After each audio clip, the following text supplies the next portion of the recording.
I first used it, I was amazed at the amount of torque and power that it provides. We cut some MC cable, heat ducts, steel studs. It is amazing with the power what this thing can do.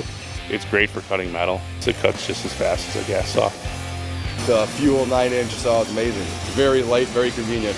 The weight difference, there's no comparison. It's less fatigue on you. With the M18 switch tank, I can show up with a water tank. I don't have to have a constant 300 feet of hose to run to a water supply. The overload indicator just says that you're working a saw too hard, let the saw do the work. Having that gauge, you're not wasting battery life, you're not wasting blade life. Having the battery-powered saw, we were able to bring it into this hospital right here, and we were done within a matter of 30 minutes. It only took me a half an hour just to set up my gas saw. The 12 amp hour battery, it's just amazing how long you can run it for. We have no gas, no fumes. The instant start and the stop is excellent.